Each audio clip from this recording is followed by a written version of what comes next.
Would you think about pursuing a BM in vocal performance? I had lost the joy because of so much rejection and so much hustle for so long. What advice would you give to someone who is afraid of failure?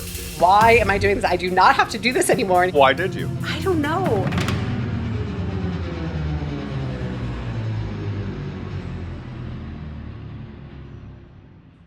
Today I'm joined by Rena Harms.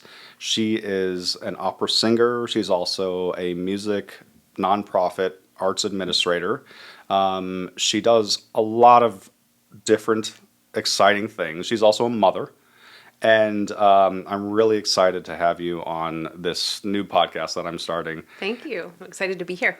And I think the first kind of topic, the question that I have for you is, where are you from? How did music come into your life? And who are your early inspirations? So I grew up in Santa Fe, New Mexico, in a super musical family. My mom is one of four, and all of them have been professional musicians their whole careers.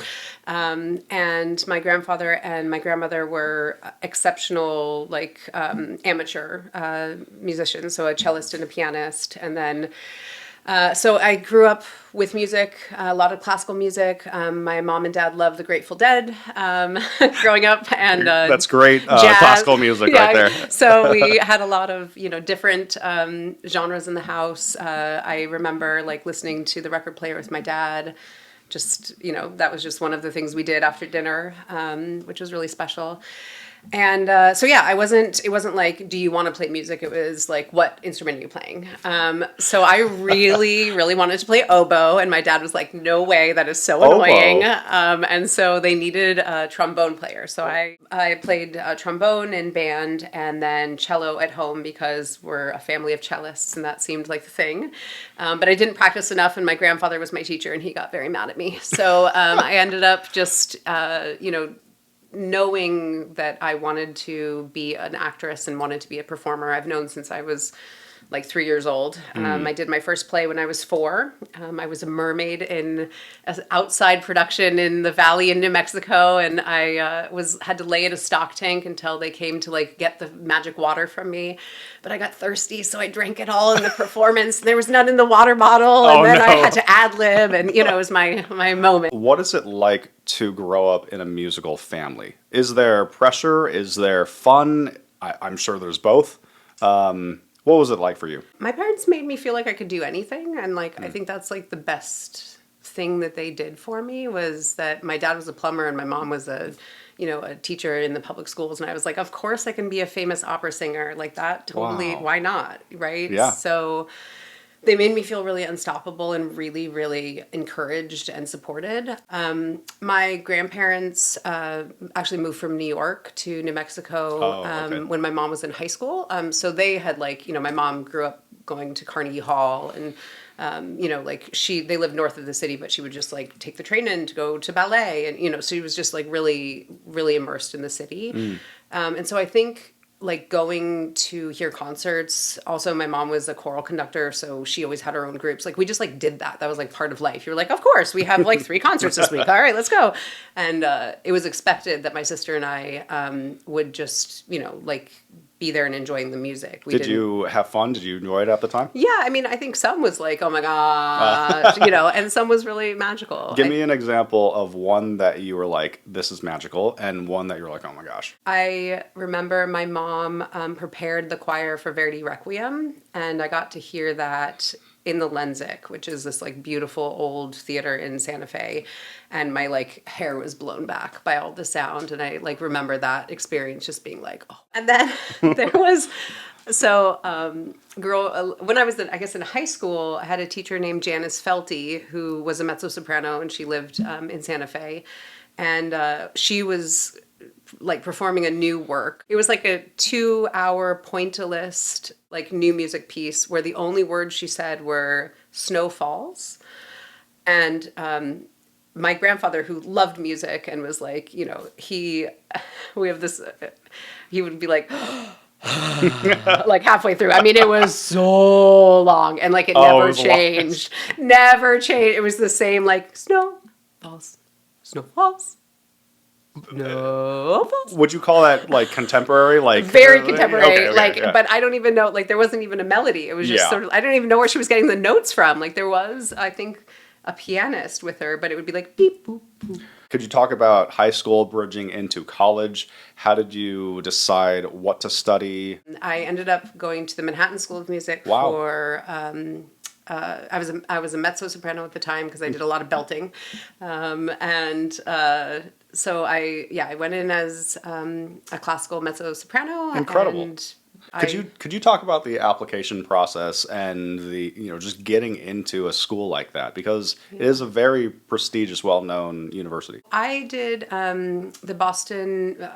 It's called like BUTI at Tanglewood. So I did that summer program between, I think, junior and senior year, and so there I auditioned for Boston University and got in. And so I knew that and they gave me a full ride. And so I Wow. was really safe. I knew that I could go there. My sister was at Harvard. Like, my parents were like, great, go to Boston, like, be together. It's just a rock star family over here. Well, yeah. You I go don't to the know. Yeah. Manhattan School of Music. She goes to Harvard, really? Yeah, yeah. Oh my gosh. I applied to Manus, the conservatory in Boston, Manhattan School of Music, and Juilliard. And so I think that sort of, if I had also gotten into, if you have somewhere that that you can go, you can be much more like bold and just like, and I think that's what people love. Like, I went out on that stage and I was like, here I am, right? And I think that wasn't always, I mean, I feel like as my career went on and I got so much more pressure from people outside, then that went away. And I'm so glad that I've reclaimed that. But I think that was no, you're not going to be perfect going in as an 18-year-old. They don't expect you to know anything. But if you are secure in who you present, I think that's why, I got in all of them except Juilliard. How did you deal with security? How did you overcome issues with confidence in your youth? I honestly don't know. I was very overweight and I was teased incessantly. And I was, in ballet, my teacher told me that I couldn't be on point with everybody else because I was too fat. And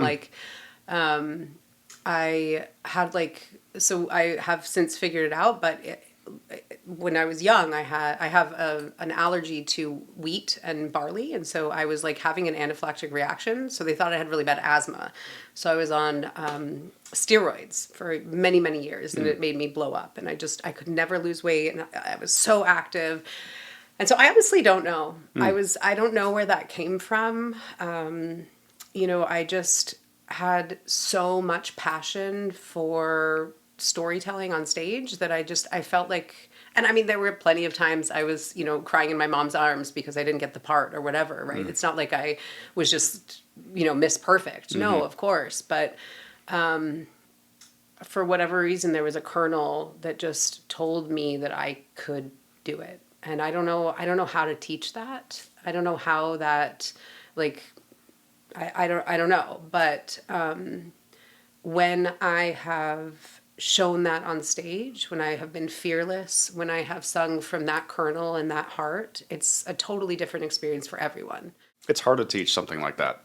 It is. It's like a character. It's that real nurture nature situation. Yeah. It's like something probably related to your family and your upbringing and their approach and their encouragement, but also just something in you, just that you developed over time. Well, and there was the dichotomy of my dad who grew up, in New Mexico as a cowboy, and I started getting in trouble when I was 12, and he was like, all right, well, you can be grounded forever. You can go get a job. So I had my first job when I was really young, and I washed dishes at a restaurant. And then so there was a lot of structure in my life, and a lot of drive. And I don't think that can be taught. I think that's something that you can, of course, encourage. But if, if somebody is super driven to do something, I wasn't going to be stopped. Did you ever experience imposter syndrome?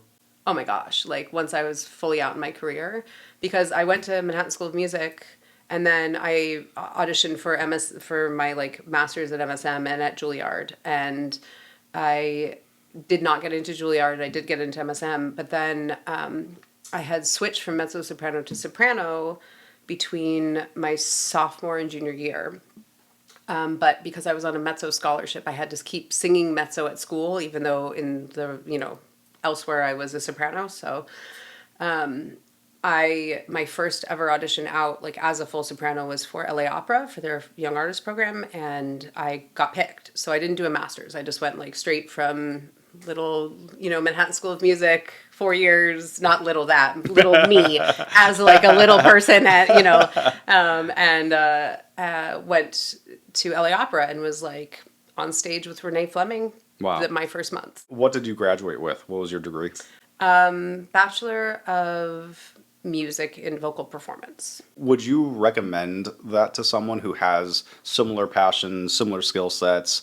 Would you recommend, like, hey, definitely think about pursuing a BM in vocal performance? What I would say to a young person who really wants to do this is to get a degree somewhere that is like a state school, because it only matters who your teachers are. Like, it's such an important part is building your voice in that stage. And so if you have the right technician, it opens things up. I mean, I sang my debut at English National Opera at 26 in a Verdi role. That's not something that that's big for a 26-year-old. Yeah. And I had a really good technician. What was that role again, and how did you get it? So after the LA program, I went and did a year in the Open Studio at Basel, Theater Basel in Switzerland. And while I was there, You went to Europe, just from LA to Europe? yeah, at like 25. Had you ever been to Europe before? No. I mean, I went a few times to like audition for stuff, and so I auditioned there, and so Was that scary? Were you nervous? I mean, did you speak the language? no. It's Switzerland though. They won't speak their language to you because they're like, no, we'll just speak English, you idiot. Okay. We all speak 9 languages. No. I made some of my dearest friends who are Swiss there. Wow, fantastic. But yeah, so I went to Switzerland. I was managed. I had done the Santa Fe Opera apprentice program, the Marilla opera program, and Wolf Trap 2 years, which are all, lots of managers see you. So I had signed with a manager.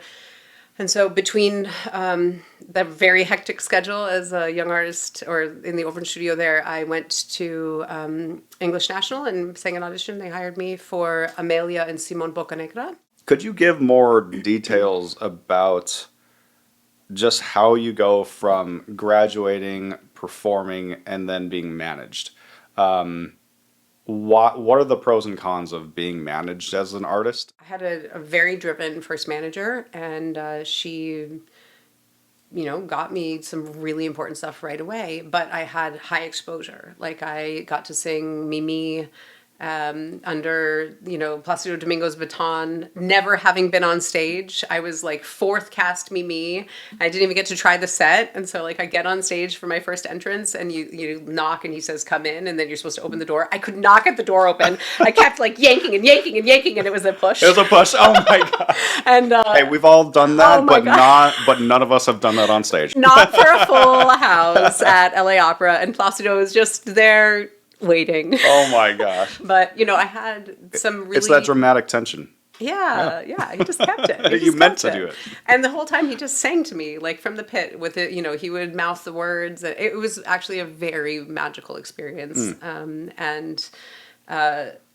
Some of the rest of the cast were other young artists that I had worked with all year. So we were really cued in, and it was really amazing. Wow. But I had exposure like that. I was a grand finalist in the Met. So you sing for everyone, right? I didn't win, but I was one of the 10 finalists. And so I got to sing with the Met Orchestra on that stage. So getting a manager, in this case, maybe the first case, is that a matter of them finding you because you're doing these types of competitions, or... Yes. So someone has heard you, and then you reach out. Oh, okay. So unless you're like the most, brightest star of the day or whatever, mostly you have to do a lot of work. If you were going to recommend for a young artist today, a young vocalist who wanted to get managed, to, be a part of an agency like that, what would you recommend they do? As a singer, you feel very desperate because you feel like if you're not managed, you're not going to get hired, but you also feel like if you don't have any work, you can't get a manager. So it's a really, really tough catch-22. But what I would say is that it's like a really important relationship, and you have to make sure that you actually like can speak to this person and can like that you're on the same page for what you want. So it's a very active networking skill that Yeah. you had to develop early. Which they don't tell you have to do when you're, in school. Well, and that's a question too, is like, what is the difference? I'm sure you worked on your craft a lot. I'm sure you worked in ensembles a lot, but how much did they prepare you for the real world in terms of relationship building, in terms of being aggressive and advocating strongly for yourself? I would say not at all, but they don't expect to send, like, I didn't like school that much and I wanted to perform. So I was, I think I'm the only person who didn't go on to do a master's who's gone on to do this as a career. There's something remarkable that I find in very successful opera singers, which is that you guys can sing in German and Italian and sometimes, Spanish or, in English. Yeah. How do you work on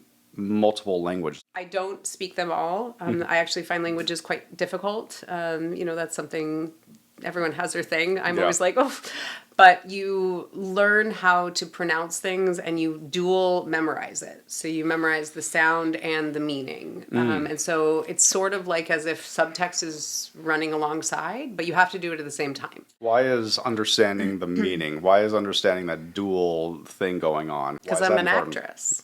And that's the storytelling is way more important to me than the singing of the notes. If I'm, really trying to figure out how I want to say something, I'll listen to a bunch of different recordings.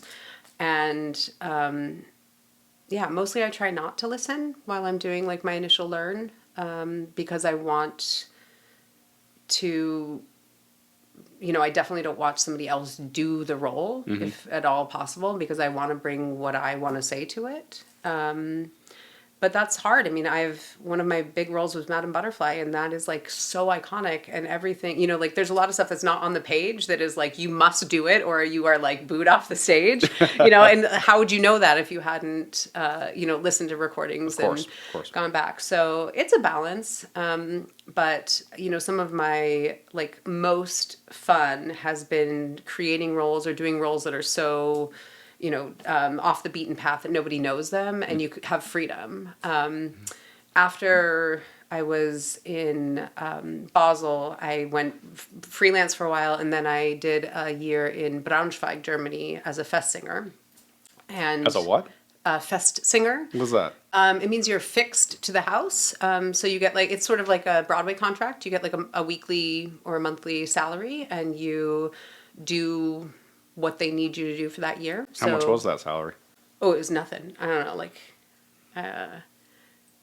2,500 euro a month or something. 2,500 euro a month? Yeah. How much is that? That's I don't know, like $3,000 something back then. Okay. It was, I think the euro was worth, or the dollar was worth a little bit less than. Yeah. What year was this? 12, 13, I think. So they found me an apartment that was, the landlord lived right across the hall. He loved opera. So he like gave me a great deal and nice. My tiny dog and I like moved to northern Germany and it was a really interesting contract because it was this role Scharka by Fibic, who's a Czech composer. And we did it in German translation. But it was the director was East German, and she did the German. She like wrote the translation, but the German speakers, the like Hochdeutsch speakers in Braunschweig, couldn't understand it. So it was like German, but anyway, I didn't really understand. I was like, "Do you want me to say the words on the page that you've given me?" Or interesting. So many. Like community dialects. So many, yeah. And so, but that was super heavy, like a huge orchestra. I'd never left the stage for 3.5 hours. Wow. It was just so much singing. And then the second role I did was Contessa in Nozze di Figaro, which she has some of the most like sustained and naked singing I do. How do you mentally prepare before going on stage? I really have to calm myself down and just, I have to keep telling myself this is for fun. Mm-hmm. This is what you want to do. So like if this isn't fun, then we need to like reestablish what's going on So here. some kind of personal reflection moments. Yeah. But yeah, like most of the prep for a performance comes way earlier in the day. Like once you're there, you are getting hair and makeup. You're like the conductor's coming to give you notes. So you're talking to the stage manager, getting called to the stage. Oh, you forgot this. They're taking photos. Like there's not time really. And everyone has their thing. Mine is not being worried that I won't be able to hit the notes, or mine is I like have a problem remembering words. And so I get a lot of anxiety around like, do I know the words? It's like, of course you know the words. You've done it now, 6 dress rehearsals. You haven't made a mistake. Why are you thinking, but then I'm like, I can't remember my first word. Right. So like that sort of panic. Could you tell me a time when you forgot the words? Yes. And how did you overcome it? So, you were talking about like how hard is it to like speak all these languages? Yeah. When I was doing this fest contract, I was rehearsing Bartered Bride. I was singing, that was in that was in Czech. And then I was singing Nozze di Figaro in Italian. And then I had this Sciarca role that was in German. For whatever reason, I hadn't had time to prepare Sciarca. So I should have like gone for the last 2 days and gone through the role. It had been quite a while since we had like had a performance, like a week and a half or something. And in that time I'd done like 2 Nozze di Figaros and then rehearsed Bartered Bride every single day. And so it just wasn't in there. And so I walk into the theater, I was like, oh my God, I don't think I know this anymore. And I just like, I got so freaked out. And so I went out for the first act. And like I said, it was just very heavily me. I mean, there was like a tenor who had a couple of things and there was a chorus, but the story was really me singing. And so I was like all over the place in the first act. And we're supposed to have a prompter, but like she wasn't there and I was just freaking out. And then the last 20 minutes of the first act was my character gets captured and tied to a tree and she sings this epically long like aria that just like never ends. And my friends, the chorus, they were like, "Oh, we can't save you," and so they like all would like say goodbye to me and leave the stage, and then I'd be there. And one of my very dear friends in the fest with me, I was like, don't leave me, I can't do this, don't leave me, like you need to sing this, like don't leave me. And she just kissed me on the cheek and she was like, you've got this. And she walked off stage and I was like, no, don't leave me. Oh my God. And the panic, I mean, I blacked out, I don't even remember, like I got through it, who knows what words I sang, but it was mental, like it was in there, I could have, but that's like exactly the moment where I was a young singer. I'd never done that before. I hadn't convinced myself that I could do it, and the fear took over. So wait a minute. You don't really remember what happened, or? I mean, I know that I didn't sing the right words. Okay. Because everyone was like, "Woof, we all speak German, and that wasn't it, honey."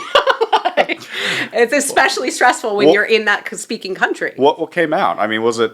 I mean, just sort babbles, of like, gibberish, and I mean, all the notes were there. Like the voice will do what the voice will do, but it's like the words weren't connected. So the melody was there. The melody was there. The music was there. It was just the accurateness of the language the text was not. What advice would you give to someone who is afraid of failure? That it happens and you just have to let it, and then you have to learn from it. And like I would say I really failed the first act, and then I came back and got to like sing my favorite part or whatever, and it was the high notes were there, luckily, because that's what people really remember about an opera. How was the business of it all? How did you feel like you were compensated fairly? Is there a difference between working in Europe versus working in the United States? My experience as a full-time singer was before COVID. Things are really different now. So, How so? Everything has contracted. We have fewer performances. companies can't pay you as much per performance. So when I did Amelia at English National, we had 11 performances. When I did Butterfly there, I had 17 performances. So like even if you're not making $8,000 a performance, you're only making 3 or 4. Is that usually how it works? The pay structure is per performance? I mean, it depends. Like in the fest, it was this like weekly contract. Didn't matter how many performances I had. That was what I got paid. But as a guest artist, most of the time you are paid per performance. So it's a pair. Like if you don't go on, you don't get paid. How about rehearsal? Nothing. Okay. There are some structures now that try to compensate singers for that. Also, like our company, the Sacramento Philharmonic Opera, we put people up. So we either get them an Airbnb or we have a homestay, depending on their contract. Board members can host. Exactly. Okay, yeah. And so then you're not shelling out. I mean, when I sang in London, I had to like get an apartment in London, and it was super expensive, and I had to like borrow money from my parents to like cover that before the performances. Yeah. And so then you can't cancel. What is a typical range for, and I'm sure it varies between probably like an emerging artist may not earn the rate that someone like a superstar would. But what is a range for like I guess a per performance rate? For the lead role? Oh, that's a good point too. Yeah, because the lead Yeah, always makes more. Sure. Yeah. Especially if it's like the title character. So like if it was Tosca, you would make much more than the sacristan, who is in Act 1 and has an aria and is a very like a supporting or featured role. So how much? Yeah, for a lead. If you're doing 1 weekend of performances and you had 6 weeks of rehearsals, which is sort of the like traditional contract that you would do on a new production, you would probably get 5 to 8 per performance. Wow. So you would make $10,000, but that's pre-tax. That's pre-paying your 15% to your manager. That's pre paying for your hotel or your flight or so. So it spreads out pretty quickly. It does. It's like in my mind, $8,000 for a night sounds like a lot, but maybe it isn't.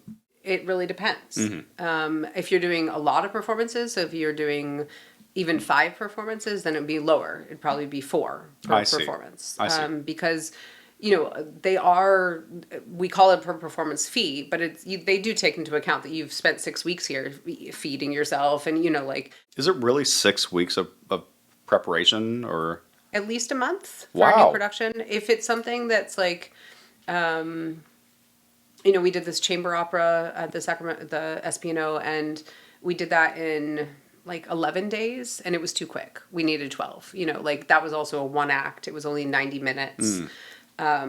But you need time. You need time to explore your character. You need time to like gel with the cast members. And then you need to move from the rehearsal space into the theater, and everything changes. So then you have costumes, and you are with the orchestra. You have lighting. You have to move because you're not in the focus. I've heard this phrase a lot, which is that opera is expensive. It's so expensive. Why? And, what are the factors going into that? So opera is all of the art forms. So you have these huge sets. You have these incredible costumes. You have, in musical theater and ballet, you do your own makeup. Someone could put a wig on you if you needed them to, but in opera, you sit in the makeup chair. They do your makeup. They do your hair. The word diva is there for a reason. And each of these are teams, right? There's like a costume.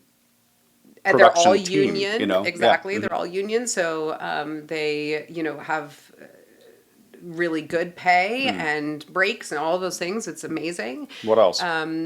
The stagehands are also a huge cost. You want people, you're like trusting them with your life. So there's a lot of people back there making sure that you're safe on stage. So what else? What? I mean, the orchestra is expensive, but totally necessary, and like makes opera what it is. It's all of these people doing all of these things at once is what makes this experience so magical. How about licensing and publishing and those kinds of things? Yeah, so if it's in public domain, you don't have to license it, but like there's no grand rights, but you do have to rent the scores and all of that. we 3 Decembers, the composer is living, so we paid grand rights, and it felt very reasonable. He should get paid for this amazing piece of music that he wrote. And I'm sure he probably shares it with the librettist, or I don't know how all that works, but so that's not usually a concern with the sort of grand opera that you see, like Verdi, Puccini. It's interesting. I did a little bit of research into the just the state of opera performances right now, and arts nonprofits and the presenters of opera, particularly in terms of audience engagement. And what I found, one statistic I'd like to just get your opinion on is this was a study done in 2022, so post-pandemic, and it is about how new attendees to opera performances, 89% of them go to one show. So I think it's like, oh my gosh, I'm feeling really cultural tonight. Let's go to the opera. Yeah. Or I've never been, I'm going to go. And then they don't continue. Yeah. How do people discover opera, and how do people stick with opera? Opera is kind of challenging. Like, it takes a couple of times. Like, you actually, if you don't want to be reading the subtitles the entire night, like, you have to like read the synopsis before so you can sort of like be immersed in the magic that's happening. And I think for somebody who goes for the first time and doesn't really realize that, it feels really overwhelming. Like somebody screaming at you in a language you don't like or don't know, or they're, like supposed to be speaking your language and you don't understand them because they're singing at the top of their lungs with like 4 other people singing, right? Like, it's very, before super titles, I honestly don't know how people got this story. I mean, our biggest challenge is getting people off their couches. And then the second biggest challenge is to have them come back, to get off their couch again. So, in my work as an arts admin person, we've really been talking about this because we really want to grow our opera base here. And how do you do that? So how are you guys brainstorming how to solve these issues? One thing that worked amazingly well, so we did Bluebeard's Castle with like a sort of very light staging, so very, very semi-staged. And my idea was that, so in the story, there are 7 doors that Judith opens, and Bluebeard tells her each time, don't look behind this door. Like, you're not going to want to see what's behind there. And of course she listens. Of course. And it just gets worse and worse. So my idea was to bring in local artists to create pieces of art that would show the 7 doors so that you could immerse yourself in that before and after the show. So, there would be like a mood when you walked in. Mm-hmm. And, Bluebeard is not like a hit. It's an amazing opera, and I love it. But it's not something that like sells tickets with the title. It's not like La Boheme. Exactly. Or Carmen, or La Traviata. It's not one of the ones that like catches people. They're like, oh, I've heard about that. That was in Pretty Woman. I want to go, So, but it sold out. And the most diverse, amazing crowd came. All of the artists were there. We had the Crocker Museum do the install, so they got some exposure to the Crocker. So collaboration, like that's a huge part of it. Is you engaged local artists, you engaged a local museum, another arts nonprofit in the area. Yeah, but getting someone in the door in a way that feels authentic to them. So they wanted to, see how we like tied that in, and how their friends who are these awesome artists got to like be part of the opera. And I thought that was very special. And do you remember what and you can ballpark this, but what was the bill for that particular show? I think it was like 230, 280, something like that. $280K. Yeah. To put on, with like no staging. To put on that production, plus engaging artists, plus engaging everything related to it. Yeah. Wow. So, and like a fully staged big opera is like $550 to $600. And so it's really expensive. How does that happen? How does it happen? It How does that happens happen? through fearless, amazing people who donate and who want it to happen here. And So philanthropy is incredibly important yeah, I too. mean, even though we sold out, it didn't even come close to covering the ticket. The tickets didn't come close to And covering that's that. another entry point challenge for, especially for younger people, is Yeah. the overall cost of an opera ticket seems to be approachable one time, possibly approachable a second, but if you're going multiple times, it gets, it gets expensive. What we want is for people to come. So there are like parts of the hall that never change tickets. I mean, we do some dynamic pricing, which means like if a show is selling super well, the tickets get slightly more expensive. But there are like 15 rows that are always $39. How about students? Students can get a $10 ticket to anything, anytime. And a lot of companies do that, but Yeah. it's not Do students take advantage of that to the hardly full ever. extent? Hardly ever. Why do you think that is? I mean, they did. So we had Julie Miller, who teaches at Sac State, and Omari Tao, who is at Casumnes River College. Their students took advantage of it when they were in the show. So we had a ton of student tickets for Traviata because I think they wanted to see, their teachers. It was amazing. So what else did you do? What college, post college, and kind of transitioning to arts administration. What other? Yeah, so the reason I'm here, totally randomly, like after COVID, my husband and I moved. We were living back east, and we moved to Davis, and he retrained, went to school, and I got a job in student housing. So I worked for UC Davis, and then we had a baby. Is this music? No. Nothing. Totally not. Okay. Yeah, I in COVID, I could not get a job. I applied for everything. I was actually also working at a restaurant in Davis, but it was, you'd have to be like fully masked, and you were like touching people's plate. I mean, it was hard. It was really hard. So then I did both for a while. Then I quit the restaurant, and we had a baby, and I worked for student housing for another like year. And then I needed a change, and so I got a job in like another department at UC Davis and worked there in HR and learned a whole second career in a year. And then while I was working there, I like wanted to do a little more singing. I had sung in San Jose. I auditioned while I was super pregnant, and the following season I went, and I got to be the evil stepmother in Cinderella.